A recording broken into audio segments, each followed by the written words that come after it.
हर्षद मेहता। ये नाम आज भी दलाल स्ट्रीट की गूंज में सुनाई देता है। एक ऐसा नाम जो एम्बिशन, रिस्क और फाइनेंशियल सिस्टम्स की कमजोरी को दर्शाता है। ये कहानी है एक ऐसे इंसान की जो छोटे से शहर से आया और स्टॉक मार्केट का बादशाह बना, लेकिन फिर उतनी ही तेजी से नीचे गिर गया। उसकी कहानी एम्बिशन, लालच और आसानी से मिलने वाले पैसों के पीछे भागने की दर्शाती है। गुजरात के एक छोटे से शहर में जन्मे मेहता मुंबई आए थे अपने जेब से भी बड़े सपने लेकर। उन्होंने एक जॉबर के रूप में शुरुआत की, स्टॉक मार्केट की बारीकियों को धीरे धीरे सीखा। उनकी तेज बुद्धि और सफलता की भूख ने उन्हें जल्दी ही ऊपर पहुंचा दिया, लेकिन मेहता की महत्वाकांक्षा की कोई सीमा नहीं थी। उन्हें सिर्फ सफलता से ज्यादा का लालच था। वो खुद मार्केट को जीतना चाहते थे।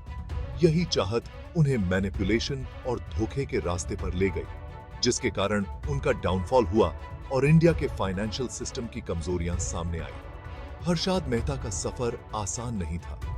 उन्होंने अपने शुरुआती दिनों में कई कठिनाइयों का सामना किया। मुंबई की भीड़-भाड़ और प्रतिस्पर्धा के बीच उन्होंने अपने लिए एक अलग पहचान बनाई।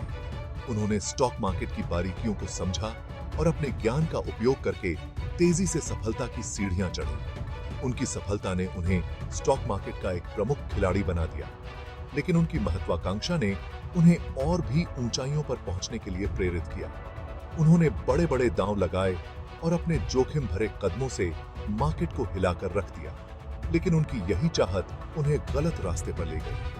उन्होंने मार्केट को मैनिपुलेट किया और धोखे से बड़े मुनाफे कमाए, लेकिन उनके इन कृत्यों का परिणाम उन्हें भुगतना पड़ा। उनके डाउनफॉल ने पूरे फाइनेंशियल सिस्टम को हिलाकर रख दिया।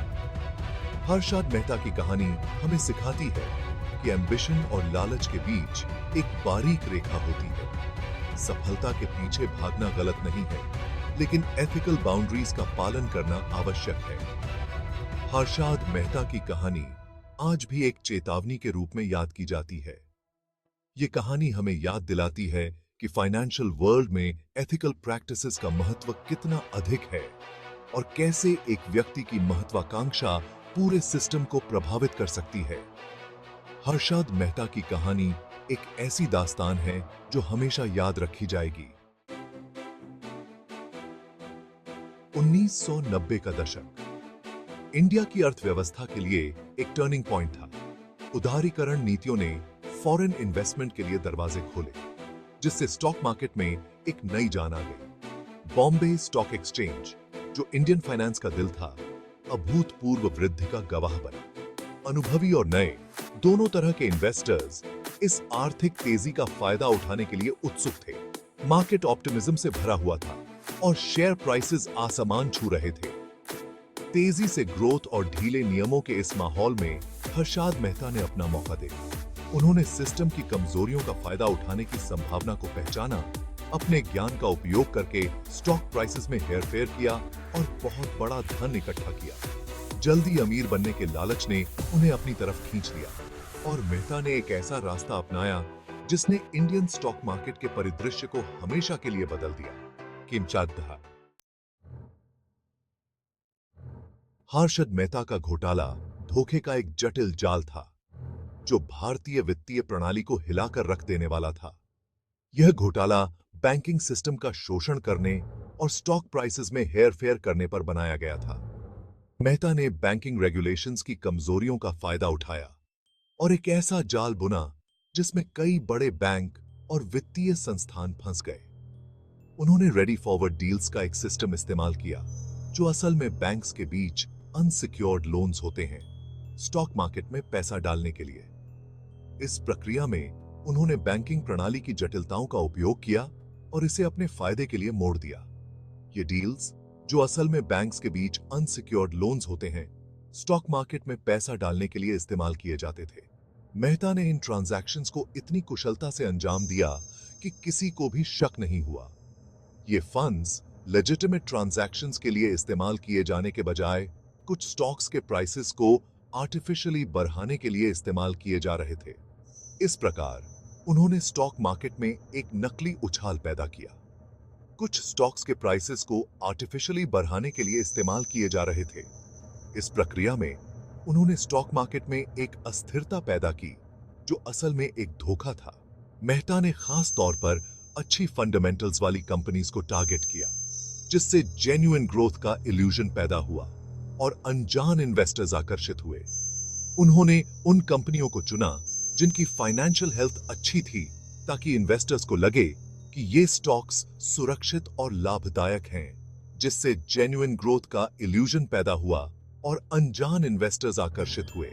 इस प्रकार उन्होंने एक ऐसा माहौल बनाया जिसमें लोग बिना सोचे समझे निवेश करने लगे। इस सर्कुलर ट्रेडिंग में, जहां मेहता अनिवार्य रूप से अलग अलग अकाउंट्स के माध्यम से खुद को शेयर्स बेचता और खरीदता था, जिससे डिमांड का झूठा एहसास हुआ और प्राइसेस बढ़ाते चले गए। इस प्रक्रिया में उन्होंने एक ऐसा जाल बुना जिसमें कई लोग फंस गए, जिससे डिमांड का झूठा एहसास हुआ और प्राइसेस बढ़ाते चले गए। प्रकार उन्होंने स्टॉक मार्केट में एक नकली उछाल पैदा किया जो असल में एक धोखा था। वो बिग बुल के रूप में जाने जाने लगे। ऐसा लगता था जैसे वो मार्केट की डायरेक्शन को कंट्रोल कर सकते हैं। मेहता की सफलता ने उन्हें एक ऐसा व्यक्ति बना दिया जो स्टॉक मार्केट की दिशा को नियंत्रित कर सकता था। ऐसा लगता था जैसे वो मार्केट की डायरेक्शन को कंट्रोल कर सकते हैं और अपने साथियों के लिए बहुत बड़ा मुनाफा कमा सकते हैं। उनकी इस सफलता ने उन्हें एक फाइनेंशियल विजर्ड के रूप में स्थापित कर दिया और अपने साथियों के लिए बहुत बड़ा मुनाफा कमा सकते हैं। लेकिन इस सफलता के पीछे एक बड़ा धोखा छिपा था, जो अंततः उजागर हुआ और भारतीय वित्तीय प्रणाली को हिलाकर रख दिया।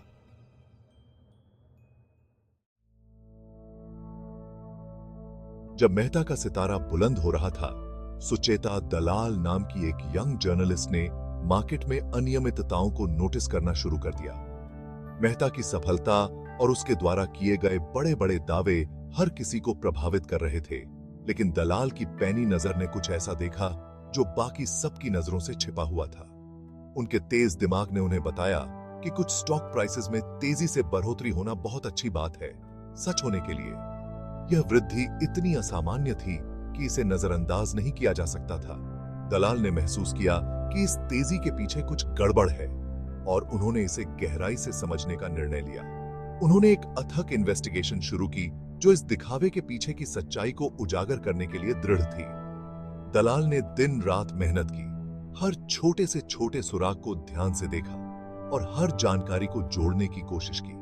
उनकी डिटर्मिनेशन और डेडिकेशन ने उन्हें कभी हार नहीं मानने दिया। सच्चाई की खोज में दलाल ने बैंक रिकॉर्ड्स को खंगाला और मार्केट में तेजी लाने वाले संदिग्ध फाइनेंशियल डीलिंग्स का पर्दाफाश किया। उन्होंने कई बैंकों के रिकॉर्ड्स की जांच की, ट्रांजैक्शंस को ट्रैक किया और उन पैसों के फ्लो को समझने की कोशिश की जो मार्केट में हेरफेर कर रहे थे।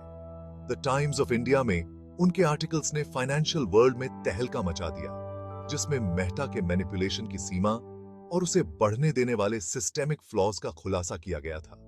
उनके लेखों ने न केवल मेहता की चालाकियों को उजागर किया, बल्कि उन कमजोरियों को भी सामने लाया जो फाइनेंशियल सिस्टम में मौजूद थीं और जिनका मेहता ने फायदा उठाया था। उनका एक्सपोजे, जो अप्रैल 1992 में पब्लिश हुआ, ने पूरे देश को हिलाकर रख दिया।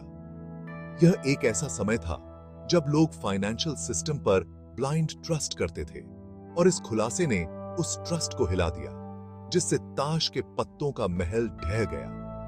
मार्केट में गिरावट आ गई क्योंकि इन्वेस्टर्स को घोटाले की भयावहता का एहसास हुआ और उन्होंने अपनी होल्डिंग्स को बेचने के लिए दौड़ लगा दी। मेहता का ध्यान से बनाया गया साम्राज्य क्रम्बल होने लगा।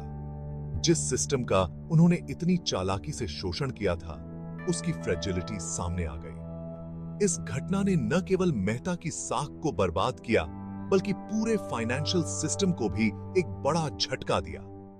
लोगों का विश्वास टूट गया और एक नई जागरूकता ने जन्म लिया कि कैसे एक व्यक्ति की चालाकी पूरे सिस्टम को हिला सकती है।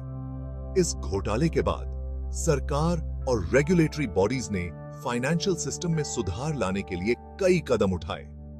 नए रेगुलेशंस और नीतियों को लागू किया गया ताकि भविष्य में इस तरह की घटनाओं को रोका जा सके। यह एक वेकअप कॉल था जिसने सभी को यह सोचने पर मजबूर कर दिया कि फाइनेंशियल इंटेग्रिटी कितनी महत्वपूर्ण है। सुचिता दलाल की मेहनत और साहस को व्यापक रूप से सराहा गया। उन्हें कई अवार्ड्स और रिकॉग्निशंस मिले और उनकी जर्नलिज्म ने एक मिसाल कायम की। उनकी कहानी ने यह साबित कर दिया कि सच्चाई की ताकत सबसे बड़ी होती है और एक डिटरमिन्ड जर्नलिस्ट क्या कुछ हासिल कर सकता है। उनकी लेगेसी आज भी यंग जर्नलिस्ट को इंस्पायर करती है।